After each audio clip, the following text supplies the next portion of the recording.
Chapter 5.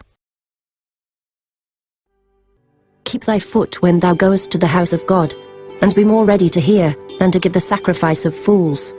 For they consider not that they do evil. Be not rash with thy mouth, and let not thine heart be hasty to utter anything before God. For God is in heaven, and thou upon earth.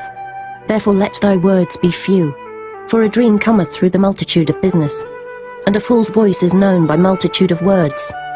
When thou vowest a vow unto God, defer not to pay it, for he hath no pleasure in fools. Pay that which thou hast vowed.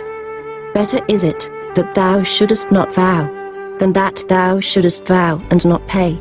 Suffer not thy mouth to cause thy flesh to sin, neither say thou before the angel that it was an error. Wherefore should God be angry at thy voice, and destroy the work of thine hands? For in the multitude of dreams and many words, there are also divers vanities. But fear thou God. If thou seest the oppression of the poor, and violent perverting of judgment and justice in a province, marvel not at the matter.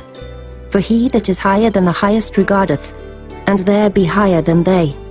Moreover, the profit of the earth is for all. The king himself is served by the field. He that loveth silver shall not be satisfied with silver, nor he that loveth abundance with increase. This is also vanity. When goods increase, they are increased that eat them. And what good is there to the owners thereof, saving the beholding of them with their eyes? The sleep of a labouring man is sweet, whether he eat little or much, but the abundance of the rich will not suffer him to sleep.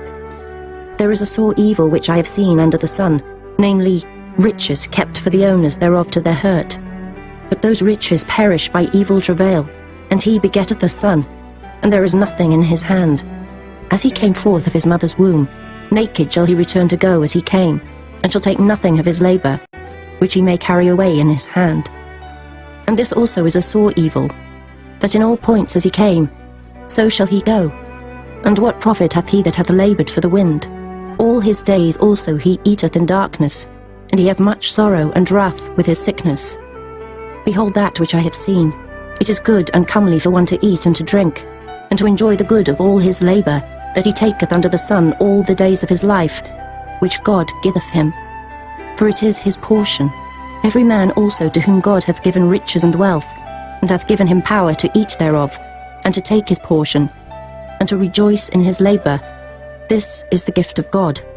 For he shall not much remember the days of his life, because God answereth him in the joy of his heart.